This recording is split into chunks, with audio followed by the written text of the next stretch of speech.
Análisis feminista, donde el debate se transforma en propuestas. Hola, Muy buenos días. Miércoles, fíjense qué rápido, miércoles 13 de agosto de 2025. Realmente se me ha ido la semana pues muy rápido porque hemos estado haciendo, ustedes lo saben, una cobertura especial sobre la conferencia regional sobre la mujer de América Latina y el Caribe que se está realizando en nuestro país. Una cobertura desde CIMAC Noticias y CIMAC Radio.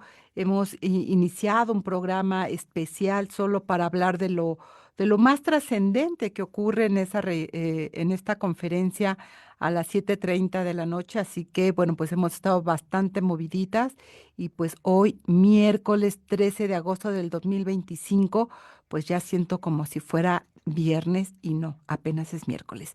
Así que gracias por acompañarnos, yo soy Lucía Lagunes Huerta y ya le conté todo esto para, pues para compartir y para invitarle también a que nos siga, nos haga llegar sus comentarios, nos pueda decir qué opina de los programas que hemos estado desarrollando, de los temas, qué le gustaría escuchar. Estamos abiertas a sus comentarios, así que háganos llegar todos estos opiniones a través de los teléfonos, de las vías de contacto en las redes sociales que usted ya sabe, pues estamos en Facebook, en CIMAC, como CIMAC Noticias y en X también como CIMAC Noticias. Y saludar también a la audiencia de Radio Monarca en el 106.7 de FM. Saludos a la radio, a quienes escuchan y nos escuchan a través de ella en el municipio de Contepec, en el estado de Michoacán de Ocampo. También un gran saludo a la audiencia de Radio Joco 106.9 de FM, esta audiencia que nos escucha en el municipio de Jocotitlán. Gracias por estar con nosotras esta mañana y estar acompañándonos. Pues ya le decía, hemos estado dando seguimiento a estas reflexiones que se están haciendo precisamente en el marco de la conferencia regional sobre la mujer y no queríamos dejar pasar la oportunidad para hablar de este tema de cuidados, que es el tema central que está acompañando a la conferencia regional, pero desde el enfoque de mujeres con discapacidad. ¿Qué carambas implica desarrollar un sistema nacional de cuidados pensando también en las mujeres con discapacidad? ¿Qué tendría que estar haciendo el gobierno? ¿Qué tendríamos que estar trabajando y haciendo precisamente para lograr que las mujeres con discapacidad que están cuidando, que necesitan cuidados, puedan estar presentes en esto? Pues es parte de lo que aquí queremos ir compartiendo con ellas. Estamos esperando que se pueda conectar Jen Mulini. Ella es líder de comunicación en Mexicanas con Discapacidad y esperemos que pronto la tengamos acá para que podamos hablar tranquilamente con ella. Pero déjeme compartir algunos datos que tenemos sobre la situación que enfrentan las mujeres con discapacidad en nuestro país. Según el INEGI, más de 7.5 millones de personas que viven con discapacidad en nuestro país, alrededor de 3.5, casi yo diría un poquito más de la mitad, son mujeres. Si se incluyen las limitaciones funcionales, la cifra pasa de 7,5 millones, fíjense, a 22 millones de personas mayores de 15 años.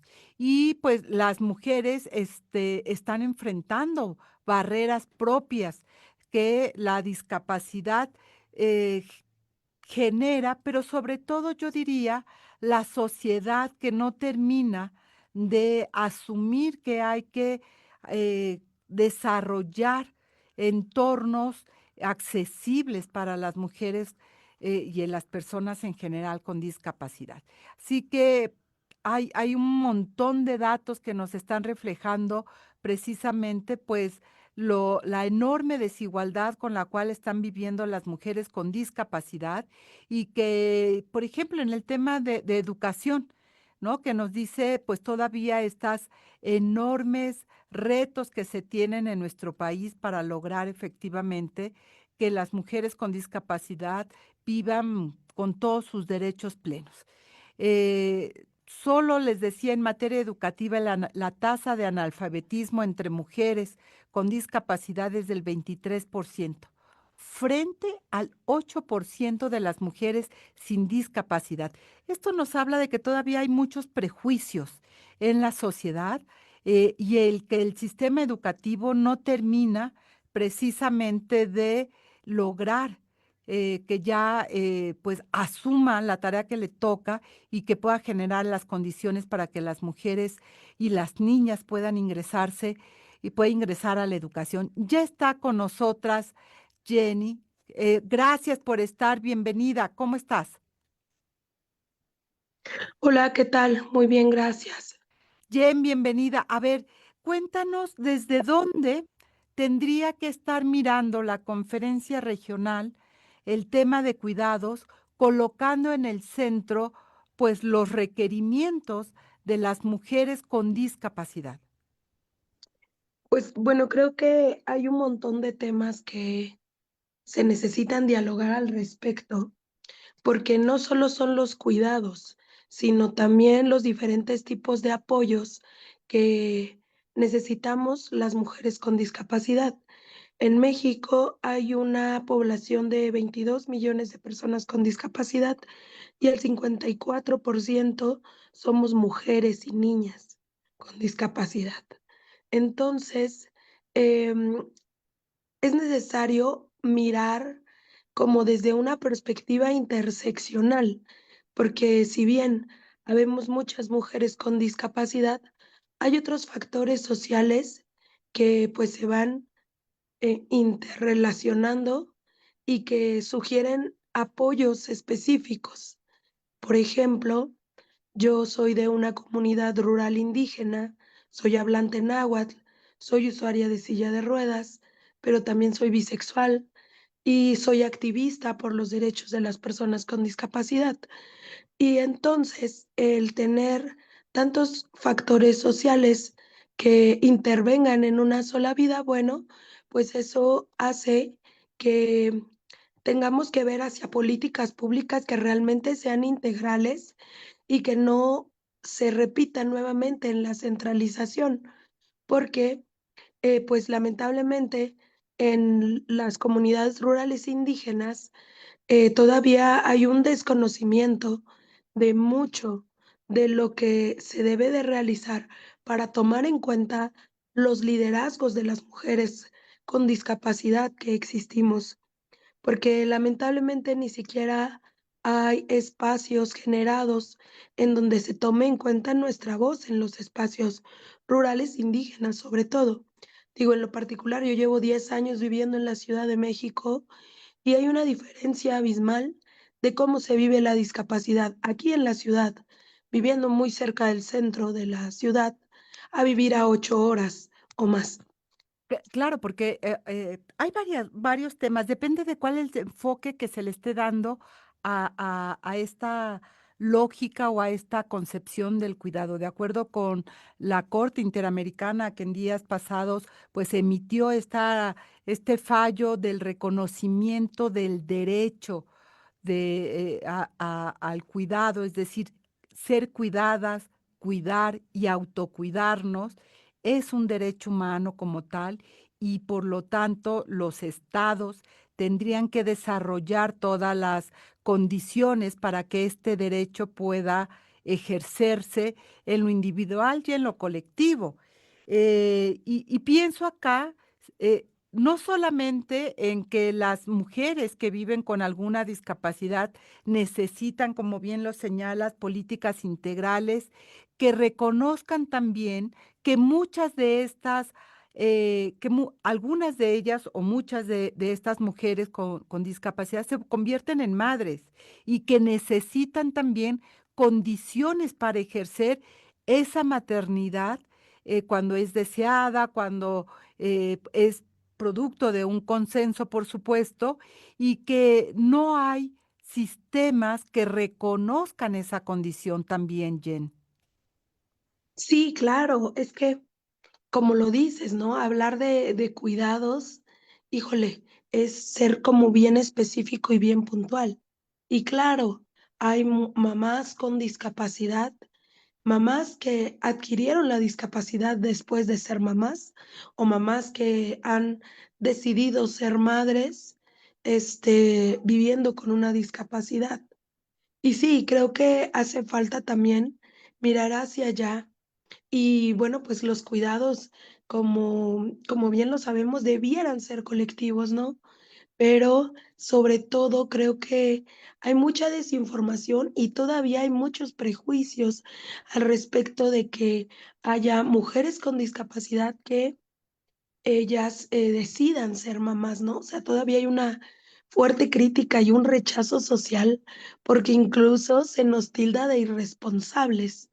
Así que algo que yo creo que es bien importante es que, como tú comenzaste diciendo, al centro deberían de estar las personas que directamente tienen una incidencia en sus vidas por falta o necesidad de cuidados, y las mujeres madres con discapacidad definitivamente deben de ser tomadas en cuenta.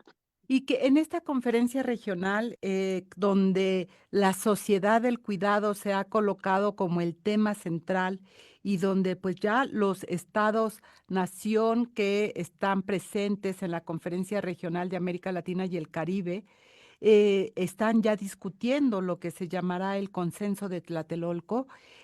No sé, Jen, qué tanto las mujeres con discapacidad están presentes en esta discusión, en la negociación, para que cuando se lleven a cabo los acuerdos, no se queden, digamos, fuera de los compromisos gubernamentales que tendrán que asumirse pensando en esto, en la sociedad del cuidado.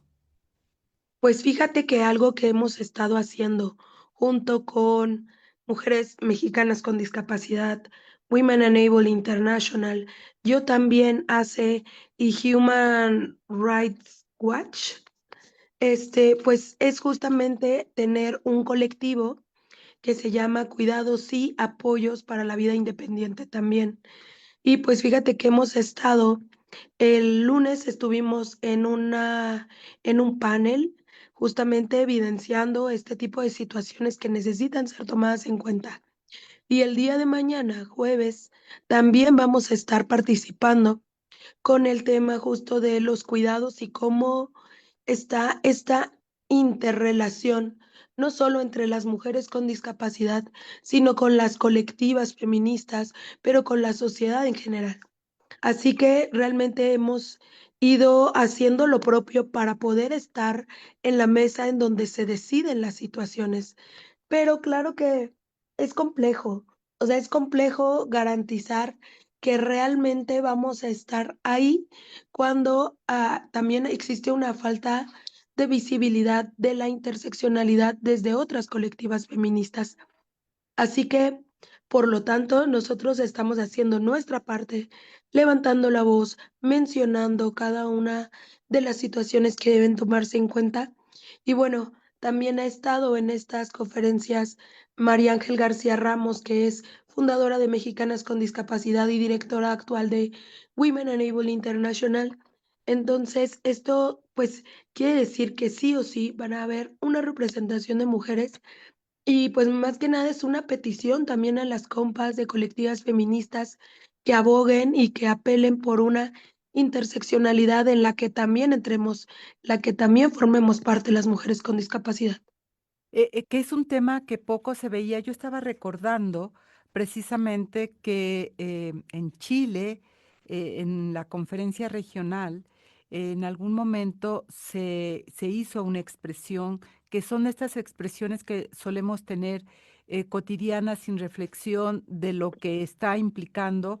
eh, Se dijo algo así como, esto es esquizofrénico, una referencia a este pues a esta enfermedad y ahí estaban las mujeres con discapacidad y eso es muy importante, por eso lo quiero traer, Jen, porque entonces se pararon y dijeron, estas expresiones en el marco de esta conferencia regional, lo que va es naturalizando precisamente que todo el estigma que hay en torno a la discapacidad. Y por eso es tan importante que las mujeres con discapacidad estén en estos espacios para que puedan hacer con su propia voz las demandas, las exigencias de lo que requieren ellas. ¿Quién mejor que ustedes que saben qué es lo que están viviendo para poder colocar en la mesa donde se está discutiendo el acuerdo de, en este caso, de Tlatelolco, pues aquello que necesitan las mujeres con discapacidad?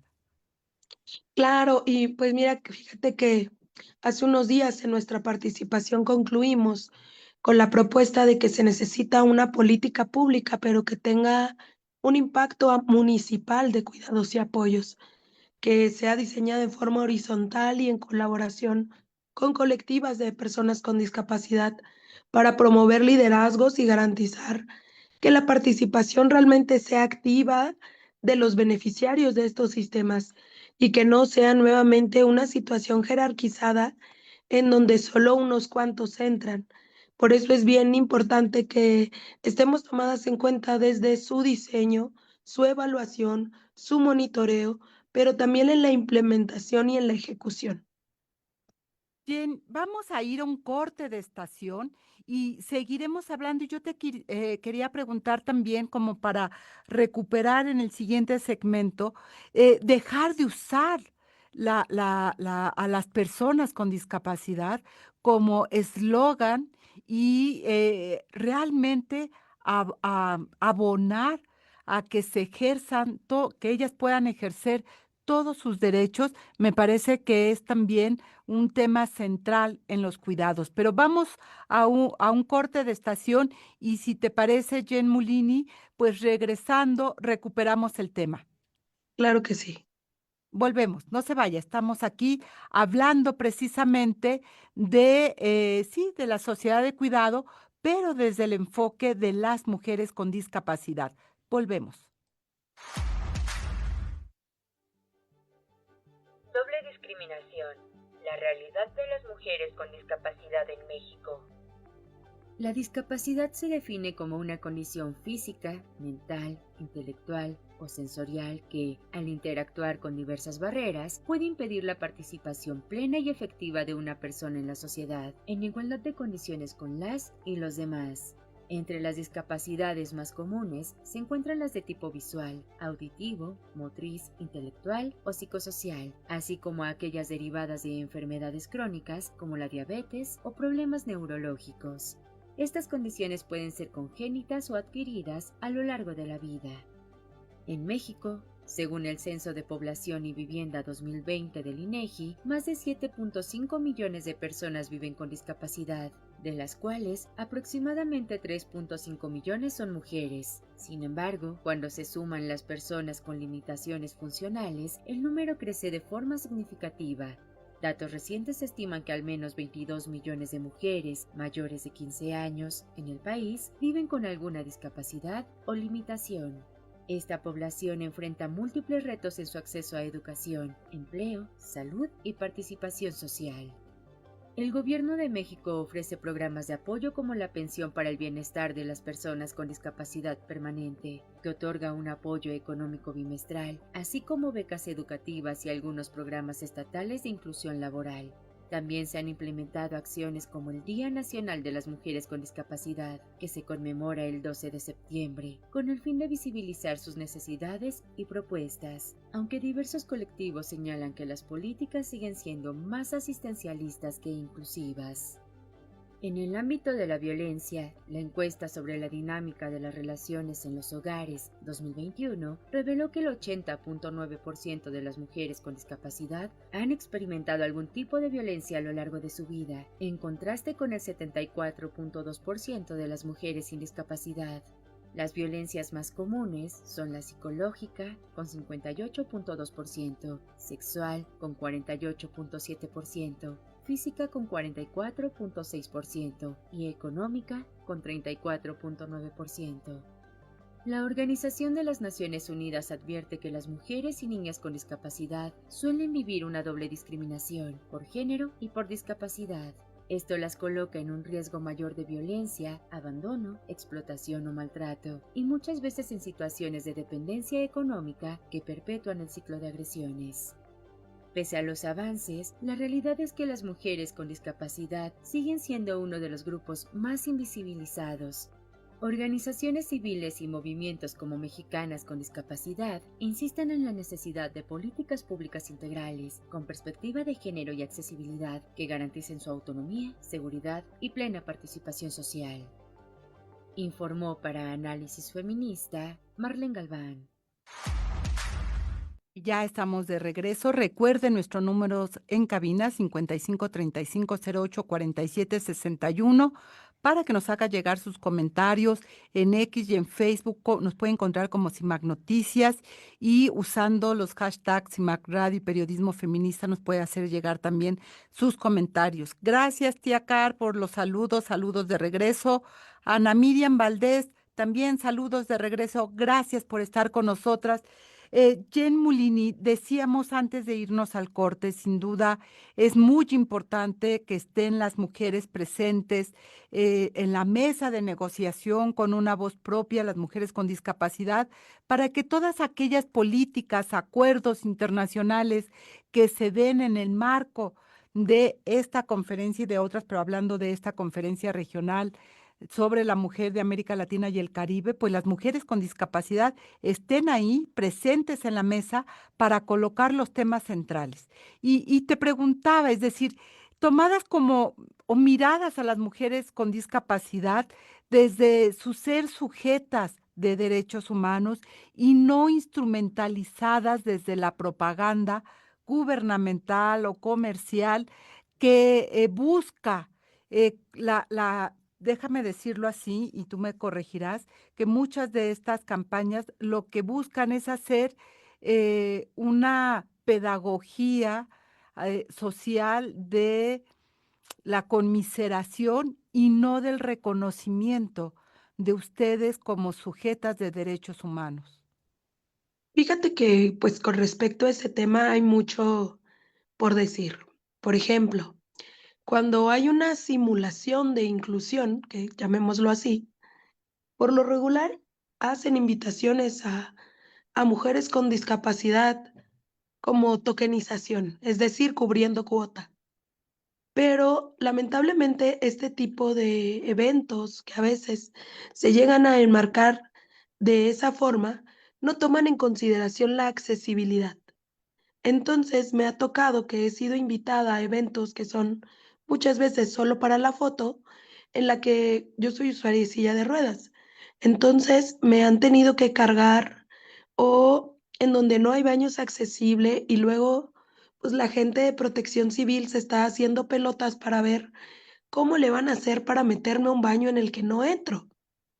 O sea, creo que definitivamente el tipo de políticas, eventos e intenciones que realmente sean tomadas en cuenta a las mujeres con discapacidad, deben tomar en cuenta como principal característica la accesibilidad, ya que es esta llave clave a todos los derechos.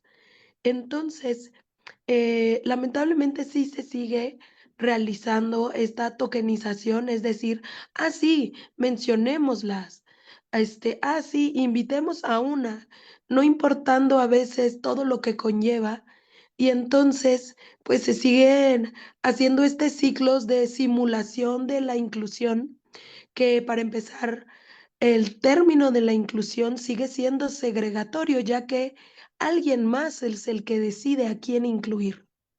Entonces, ojalá que hablemos de convivencia horizontal, pero lamentablemente todavía tenemos que ir ganando nuestros propios espacios y evidenciando este tipo de situaciones. ¿Cómo ha sido para ti y para los colectivos en los cuales participas, Jen Mulini, el poder estar en estos espacios? eh, porque tengo la impresión, tú me dirás, que es hace muy poco tiempo que ustedes están con una presencia en los espacios de discusión política sobre derechos humanos de las mujeres. Pues fíjate que Mexicanas con Discapacidad lleva 6 años ya. Pero claro, ha sido un camino en el que primero era buscarnos acerca de encontrarnos como mujeres con discapacidad. Vamos buscando una representación digna y poco a poco hemos ido tocando puertas también. Hace 2 años se hizo un reporte sombra para la ONU en donde se evidenció cómo es que las mujeres con discapacidad vivimos distintas violencias múltiples normalizadas y justificadas. Entonces, si bien ha sido un proceso que no ha sido, por decir, de la noche a la mañana, sí, durante estos últimos 6 años se han estado tocando puertas, se han estado realizando acciones, pero claro, cuando no se tiene un enfoque en el que las demás compas feministas, el gobierno, el Estado, la sociedad tomen en cuenta que las mujeres con discapacidad también contamos, pues bueno, esto también va haciendo que el trabajo sea mucho más complejo. Y que es necesario, como lo hemos estado insistiendo, en poder escucharlas. ¿Cuáles dirías, Jen Molini, que son las claves que tendrían que reflejarse en el Acuerdo de Tlatelolco, pensando en la sociedad de cuidados y en las, condiciones, situaciones que enfrentan las mujeres con discapacidad? Y hablando de estas distintas dimensiones, ¿cuáles serían las claves? Ya sabemos que no podemos poner todo, pero hay cosas sustanciales que no se pueden perder. Pues yo creo que son 4 puntos. Primero, una perspectiva integral, es decir, abordar el tema de los cuidados y tomando en cuenta también las voces de la niñez, en la adolescencia, en la juventud, en la adultez, pues y también teniendo la experiencia de las personas adultas mayores. También la profesionalización de estos cuidados. Es decir, hay que asegurar que el derecho, justo a los cuidados venga también con el respeto de quienes lo reciben, con un enfoque de perspectiva de género y también de la visibilización de las violencias normalizadas, porque muchas veces en nombre de los cuidados también se realizan muchas violencias. Importantísimo la inclusión territorial. No solo trabajar en la centralización, sino hay que poner en la mesa la situación de las comunidades rurales indígenas donde hacen falta cuidados, apoyo perpetua, porque hay una segregación muy fuerte y la negación de derechos básicos. Y por último, la capacidad jurídica y la autonomía, o sea, subrayamos la importancia de que la capacidad jurídica esté presente en todas las personas sin excepción, que podamos ejercer nuestro derecho en la toma de decisiones sobre nuestro proyecto de vida, incluyendo el derecho a equivocarnos, ¿no? Y como lo decía, esto debe de estar permeado completamente desde el diseño, evaluación, implementación y ejecución por la comunidad de las personas con discapacidad, pero particularmente en nuestro tema de las mujeres con discapacidad, porque somos quienes más violencias reciben. Y solo como último dato dejo que nuestra participación económica de mujeres con discapacidad es del 31% y comparada a la de los hombres con discapacidad es del 51%. ¿Esto qué quiere decir? Que existe una brecha muy grande para que las mujeres con discapacidad podamos tener independencia. Si no hay una independencia económica, no hay una independencia real. Tú decías hace un segundo, Jen Molini, de esta normalización de la violencia en el marco de los cuidados. ¿A qué te refieres en concreto? Ah, muy bien. Bueno, lo que pasa es que en las comunidades rurales indígenas y en muchos espacios, las mujeres con discapacidad no somos sujetas de derecho ni de decisión. Somos vistas solo como alguien que necesitan apoyos y cuidados de manera permanente. no tenemos derecho siquiera de ir a la escuela. Muchas veces hay una violación sexual por parte de los cuidadores o de los mismos familiares, y esto es la normalización, que eso ya se hace como tan, ah, sí, pero a esta también le pasó, a ella también le pasó. Entonces existe esta normalización y justificación de las violencias porque nadie hace nada al respecto, pero desde el desconocimiento muchas veces también de cuáles son los derechos humanos a los cuales debemos de apelar. A veces me da la impresión, Jen, que no se reconoce que las personas con discapacidad son personas tal cual, perdón, pero son personas, sino que dependiendo de la condición de discapacidad, del grado de discapacidad, se vuelven como objetos de la familia o de quienes cuidan, que pueden hacer con ellas cualquier cosa. Ay, perdón, ¿me repites la pregunta, por favor? Sí, decía Jen que en ocasiones me da la impresión que las personas con discapacidad no son reconocidas como personas como tal, Claro. con y que se convierten en casi objetos de las familias, por lo tanto, se puede hacer con ellas cualquier cosa porque les pertenecen a las familias. Sí, lamentablemente las personas con discapacidad históricamente hemos sido vistas como no personas, ¿sabes? Como si no fuéramos personas, como si fuéramos quizá incluso personas de segunda clase. Y lamentablemente no somos tomados en cuenta en cosas tan básicas como el qué quieres vestir. Y te lo digo porque yo adquirí mi discapacidad a los 20 años. Entonces yo tengo una perspectiva de haber vivido sin discapacidad y haber adquirido la discapacidad. Y entonces ser pues alguien que perdió completa independencia y que tuvo que aprender nuevamente a interactuar en una sociedad que rechaza todas las discapacidades. O sea, no es siquiera como solo una, sino todas las discapacidades. La discapacidad no solo se ve en una usuaria de silla de ruedas, sino también hay personas ciegas, sordas, hay personas con discapacidades invisibles, intelectuales, psicosociales.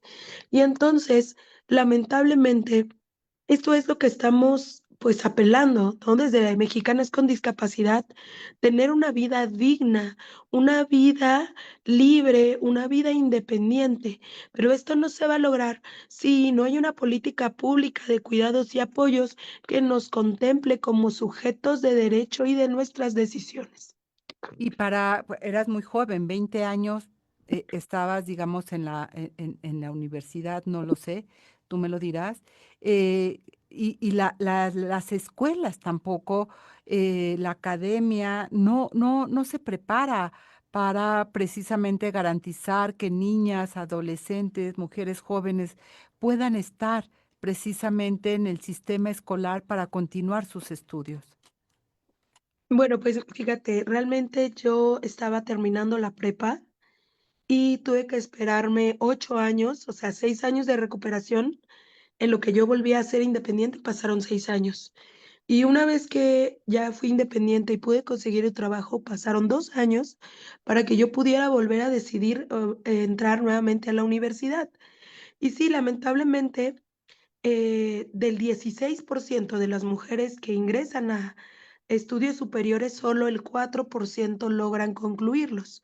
Y esto tiene que ver directamente con la falta de accesibilidad, con la falta de una educación inclusiva y accesible, pero también mucho con la falta de la información acerca de los estudiantes con discapacidad, porque muchos maestros son quienes realizan, pues, este papel de persona que discrimina, ¿sabes? Entonces, por ejemplo, yo estuve estudiando en la Facultad de Ciencias Políticas y Sociales de la UNAM y solo un edificio tiene elevador y para entrar a ese edificio hay 2 escalones y todos los demás edificios no tienen elevador. Y aunque a mí, de manera personal, indiqué mis necesidades específicas, me ponían clases en el piso 3 de un edificio donde no tenía elevador. Entonces, o sea, esta es una de las miles de situaciones que suceden por la que no se puede terminar la educación superior, si es que se llega a ella.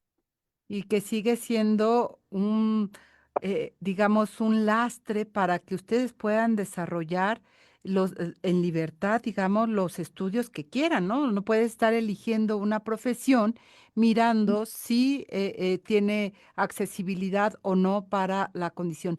Finalmente, Jen Molini, quisiera preguntarte si hay algún país de la región que tenga mejores condiciones para las mujeres con discapacidad o, digamos, estamos más o menos igual, en todo el continente. Fíjate que en Costa Rica hay un sistema de apoyos y cuidados, pero realmente es como apenas se está empezando a, a tomar acciones desde Latinoamérica, pero al mismo tiempo hay muchísimos retrocesos. Argentina en este momento es un punto clave de cómo los derechos están siendo arrebatados. Bolivia hace unos años sufrió igual una represión muy fuerte por parte del Estado. Entonces, si bien Costa Rica es quien está levantando la mano, pero pues porque viene este, directamente de una lucha pues que ha sido muy, muy, muy fuerte también. Entonces, O sea, creo yo. el reto, perdón, Jen Mulini, el reto es largo todavía y esperemos que en este consenso de Tlatelolco sus voces y sus propuestas sean retomadas para que queden ahí y podamos ir cerrando, se puedan ir cerrando estas brechas de desigualdad. Jen Mulini, líder de comunicación en Mexicanas con Discapacidad, te agradezco muchísimo que hayas estado esta mañana aquí con nosotras en Análisis Feminista. Muchísimas gracias y recuerden nada de nosotras y nosotras. Así es, pues ahí está las propuestas y el análisis muy interesante que nos ha hecho Jen Mulini, líder de comunicación en Mexicanas con Discapacidad. Vamos a ir un corte de estación y volvemos. Estas son las efemérides de la semana. El 13 de agosto de 1762 nació Théorine Méricourt, política y feminista francesa, jefa del tercer cuerpo de ejército de los arrabales durante la Revolución Francesa. Se le consideró una libertina por abogar por la igualdad entre hombres y mujeres. Defendía el tiempo para que las mujeres salieran de la vergonzosa nulidad a la cual la ignorancia, el orgullo y la injusticia de los hombres las habían esclavizado durante tanto tiempo. El 12 de agosto se celebra el Día Internacional de la Juventud para reconocer el papel vital de los jóvenes en la sociedad y promover su participación activa en la toma de decisiones que afectan su futuro. Además, destaca la importancia de abordar los desafíos específicos que enfrentan los jóvenes, incluyendo el acceso a educación, empleo y salud. El 12 de agosto de 1935 nació en Monterrey, Nuevo León, la maestra Graciela Garza Garza, reconocida por su labor en el ámbito del apoyo a mujeres víctimas de violencia. Fundó en Mexicali, Baja California, la agrupación Mujeres por un Mundo Mejor, almacén de recursos, en 1990. El 14 de agosto de 1951 nació en Mérida, Yucatán, Dulce María Sauri Riancho, historiadora, política y militante del Partido Revolucionario Institucional. Tiene una destacada carrera en la política mexicana. Fue gobernadora de Yucatán y dirigente nacional de su partido. En 1994 se convirtió en la primera directora del Programa Nacional de la Mujer. El 15 de agosto de 1922, la revolucionaria Juana Roucuhuela publicó el primer número de Nuestra Tribuna, un periódico pionero fundado y dirigido por mujeres en Argentina. Este medio fue crucial para la promoción de los derechos de las mujeres y la igualdad de género en una época de creciente activismo feminista. El 15 de agosto de 1974, falleció en la Ciudad de México María Luisa Ocampo Heredia, destacada promotora del voto femenino en México, quien jugó un papel crucial en la lucha por el derecho al sufragio de las mujeres en el país, contribuyendo significativamente a la obtención de este derecho en 1953. Y ya estamos de regreso. Gracias por seguir con nosotras. Recuerde 55 35 08 47 61. Gracias.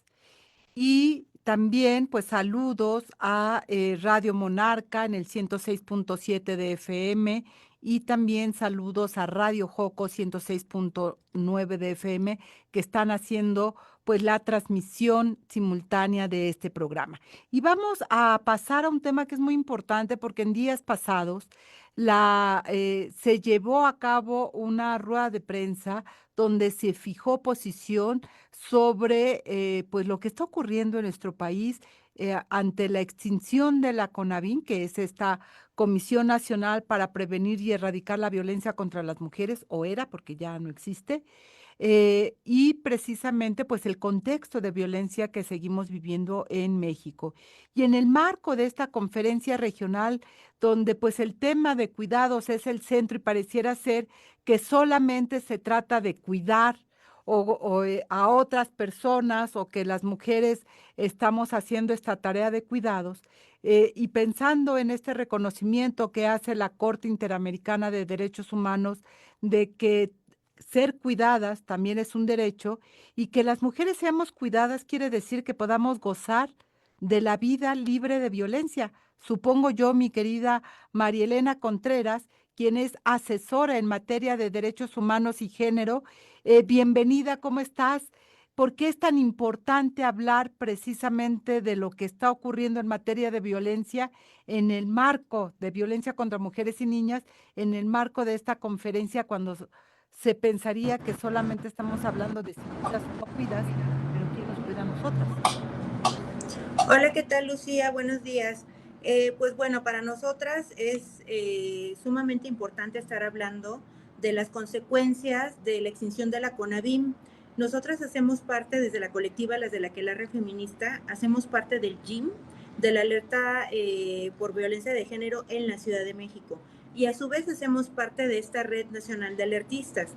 El día de ayer, como bien lo mencionaste, tuvimos una rueda de prensa donde pues todas las compañeras que conformamos el GIM, esto es, la Red Nacional de Alertistas, esto es integrantes y solicitantes de las alertas en la República Mexicana, pues manifestamos nuestra preocupación, ¿no? Porque por un lado pareciera ser que está ese discurso de que llegamos todas y por otro lado, pues contradictoriamente estamos haciendo consideramos que se está haciendo desde gobierno, pues oídos sordos a la alerta por violencia de género y al tema del feminicidio. Que queremos señalar que no ha disminuido la cantidad de mujeres y de niñas asesinadas bajo esta figura y este tipo penal en la República. Tenemos a niñas, adolescentes, jóvenes y adultas mayores que son diariamente 10.5 mujeres que son asesinadas con esta figura. Entonces, dime. No, termina. Sí, nos parece alarmante que empezó con la extinción de la CONAVIM y nuestra lectura por los diferentes espacios en donde hemos participado y en donde hemos confrontado a gobiernos de diferentes niveles, el silencio que hay, y creemos que van a querer extinguir las alertas por violencia de género a nivel nacional, no solo en la Ciudad de México. Pero a ver, esto es muy importante lo que estás señalando, Ana Elena, y es muy preocupante, porque las alertas por violencia de género que se dan no es una ocurrencia, están en el marco de una ley, que es la Ley General de Acceso para las Mujeres a una Vida Libre de Violencia, donde esta figura es un instrumento más para poder prevenir. La alerta no es solamente decir hay algo grave, sino qué tiene que hacer todo el Estado para que esto no solamente disminuya, sino que no vuelvan a ocurrir otras agresiones contra las mujeres. Entonces, ¿cómo se puede intentar desaparecer algo que esté en la ley? Pues mira, se empieza con la desarticulación. Al desaparecer la CONAVIM, lo que es la encargada de llevar a cabo la revisión, los trabajos, la vinculación, ¿no? En los diferentes estados de la alerta con violencia de género con gobierno, pues empiezan a desarticular, ¿no? Todas las acciones que van encaminadas. E incluso es un tema de presupuesto. Aunque si bien todos los estados que tienen ya decretada la alerta por ley deben de tener un presupuesto, pues resulta que el presupuesto, aunque se etiqueta, pues es más mal utilizado, ¿no? Y hay una opacidad total porque al parecer las funciones de la CONAVIN se endosaron, ¿no? A la Secretaría de las Mujeres, pero no sabemos quién está en realidad ejecutando esas acciones, ¿no?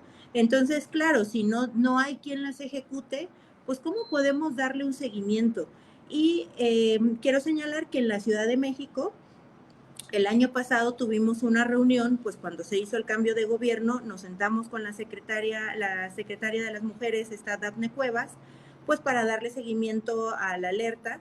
Todas las integrantes del GIM estuvimos y fue fin de la transmisión, porque no hemos vuelto a ser convocadas cuando lo que hacíamos era tener una reunión mensual para ver los adelantos de la alerta, y resulta que estamos en el mes 8 del año y no hemos tenido una sola convocatoria a trabajar.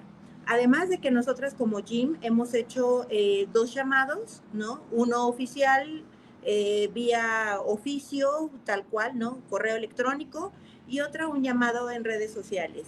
Ambos llamados han resultado ser un llamado a misa porque no nos han dado respuesta, ni siquiera se han tomado la molestia de respondernos de más adelante la citamos o lo vemos despuesito, nada, absolutamente nada. ¿Qué crees que está pasando en la Ciudad de México con la secretaria de las Mujeres, que además viene del movimiento feminista, que no hay este puente de diálogo? ¿Qué crees que está ocurriendo ahí? Pues mira, eso lo que nos da indicio es que sí piensan dejar morir el tema de las alertas, ¿no? Piensan que todas las mujeres que hemos estado involucradas en el proceso, desde las solicitantes, desde quienes estamos dando seguimiento a través del GIM, las activistas, las defensoras de derechos humanos, que vamos a dejar pasar la situación.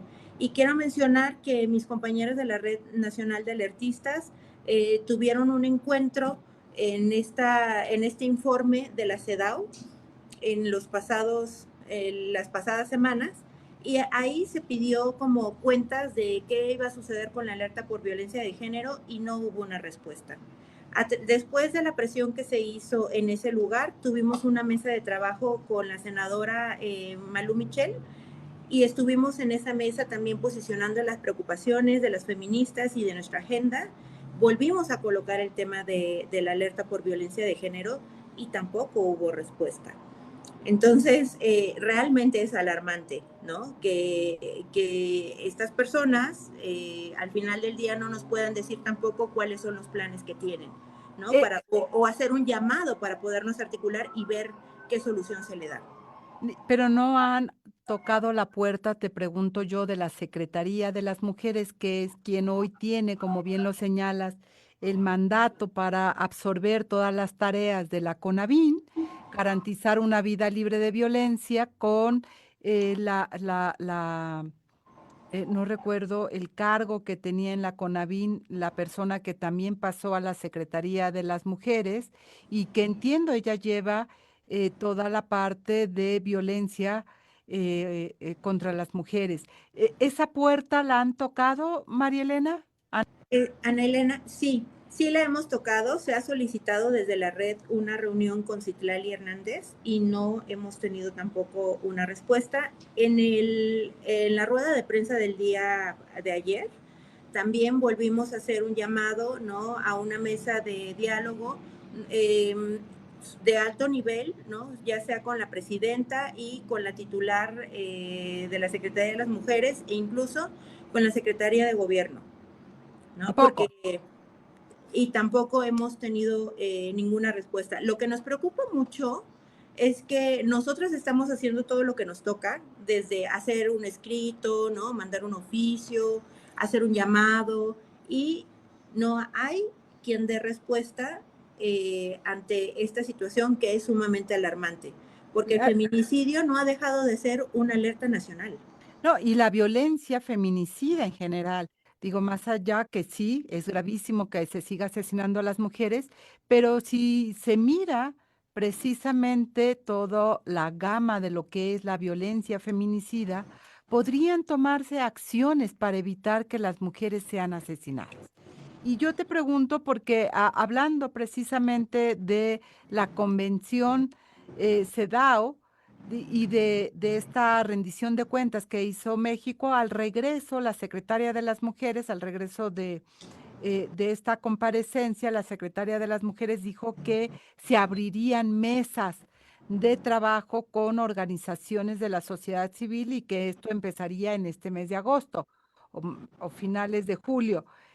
Bueno, pues ya ya pasó julio, ya estamos en agosto y no se ve, no se avisora esta convocatoria a las organizaciones para ir tocando precisamente estos temas. Ustedes que saben de esta propuesta que hizo la propia secretaria de las mujeres y que pues se ha ido disminuyendo y quedando en el olvido, ¿no? Creo que mucho de la apuesta es yo digo y luego no hago y a ver quién se acuerda de eso.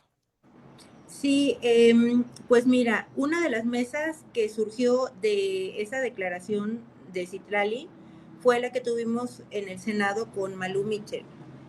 E insisto, aunque estuvimos ahí varias integrantes del GIM de Guanajuato, de Sonora, nosotros de Ciudad de México, y algunas integrantes además de la red, no hubo respuesta.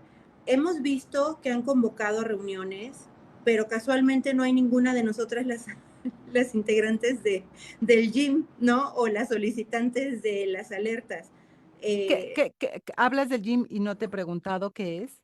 Es el Grupo Interinstitucional Multidisciplinario de Seguimiento a la Alerta por Violencia de Género. En la Ciudad de México. En la Ciudad de México, y cada uno de los estados tiene ese mismo GIM, que es el que le da seguimiento a la alerta de su entidad, ¿no? O sea, Gracias por la aclaración para no perdernos, pero digamos, Citlali dijo que la secretaría convocaría reuniones. Lo que ocurre en el Senado no necesariamente tiene que impactar en la secretaría porque son dos instancias distintas, con tareas distintas.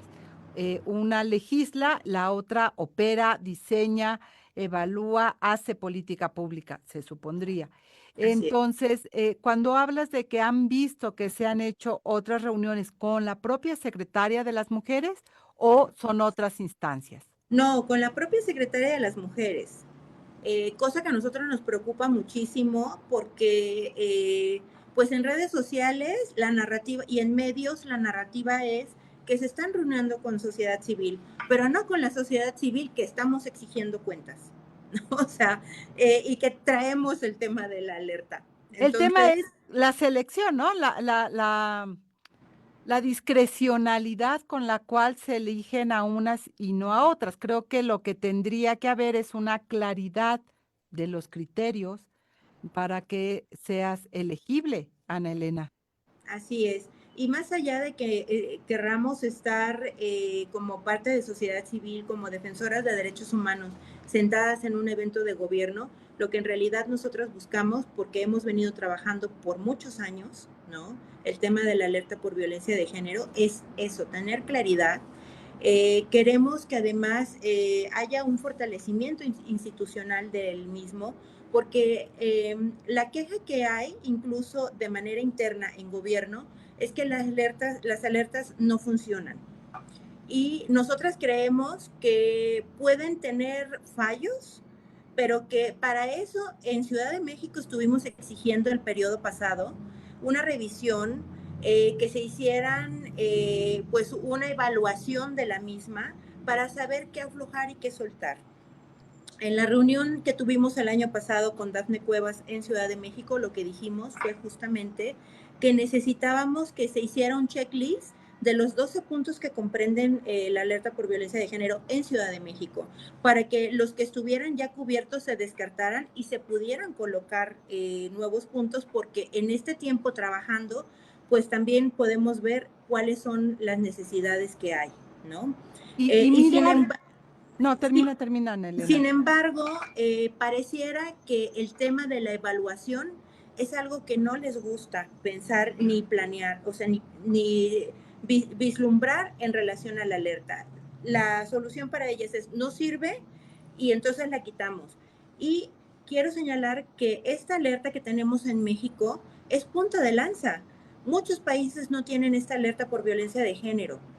Y tenemos que perfeccionar la herramienta, ¿no? O sea, tenemos que llevarla más allá, ver qué es lo que no está funcionando, que nosotros tenemos muchísima claridad desde sociedad civil, qué es lo que está sucediendo, pues. O sea, Y recupero aquí en esto que digo, porque sí ha sido una descalificación permanente decir que la alerta por violencia de género no sirve, no sirve, no sirve, pero no se ha hecho una verdadera evaluación de qué es aquello que no sirve. Es el diseño, es decir, la forma en que está diseñada la alerta que habría que corregir, es su implementación, es su concepción, es decir, qué es aquello que no funciona. Y creo que una gran ausente en esta evaluación de lo que es o no la alerta por violencia de género es su propia creadora, que es Marcela Lagarde de los Ríos, que creo que valdría la pena escucharla desde las autoridades y que dicen que no sirve, de cómo fue que se concibió este instrumento y dónde ella misma mira que está o no necesario apretar una tuerca o rediseñar o reimplementar. Creo que ahí hay una falta de realmente claridad y que solamente dice no sirve, pero habría que ver si realmente no sirve porque está mal diseñada o porque está siendo mal implementada al momento de tomarse las decisiones. sí, nosotras tenemos la lectura de que está mal implementada. Hemos estado pidiendo que se pongan indicadores que nos permitan tener un mapeo rápido de cómo va el avance y cuáles son sus fallas. Otra cosa que nosotras identificamos es que la falta de claridad en algunas entidades para entender la importancia de la alerta y a qué nos referimos cuando hablamos de prevención, porque el presupuesto luego es utilizado para dar talleres de elaboración de uñas, de corte de cabello, cosas que no tienen nada que ver con la violencia contra las mujeres, ¿no? Este es un tema que vamos a seguir, mi querida Anelena Contreras. Te agradezco muchísimo que estés esta mañana aquí con nosotras. Seguramente seguiremos conversando porque el tema no se agota. Te pediría que nos mantengamos en contacto para que nos informen pues lo que vayan haciendo. Gracias por estar esta mañana aquí con nosotras. Muchísimas gracias, Lucía, y un saludo a toda tu audiencia. Muchas gracias, Anelena Contreras, por estar aquí con nosotras y también déjenme mandarle saludos a Mirna Cordero por estar con nosotras conectados. Saludos también a ella. Y bueno, pues como siempre se nos acaba el programa. Quisiéramos tener mucho más espacio a veces para seguir la conversación, pero es importante que vayamos colocando y dando estos espacios. Y gracias, como siempre, a la producción de este programa que corrió a cargo de Lucero Zamora, Saraí Nicanor en la asistencia de producción, Marlene Galván, quien realizó las cápsulas que hemos escuchado a lo largo de este programa, el guión y la selección musical. Y recuerde que nos puede escuchar de manera simultánea en Radio Monarca en el 106.7 de FM, que está ubicado en el municipio de Contepec, en el estado de Michoacán de Ocampo. Saludos a toda la audiencia. También saludos a Radio Joco, que está ubicado en el 106.9 de FM en el municipio de Jocotitlán, Estado de México. Yo soy Lucía Lagunes Huerta. Nos escuchamos el próximo miércoles en punto de las 11 de la mañana en una emisión más de análisis feminista. Que tenga una gran semana, lo que queda, un gran fin de semana. Nos escuchamos aquí el miércoles. Hasta pronto. Análisis feminista, donde el debate se transforma en propuestas.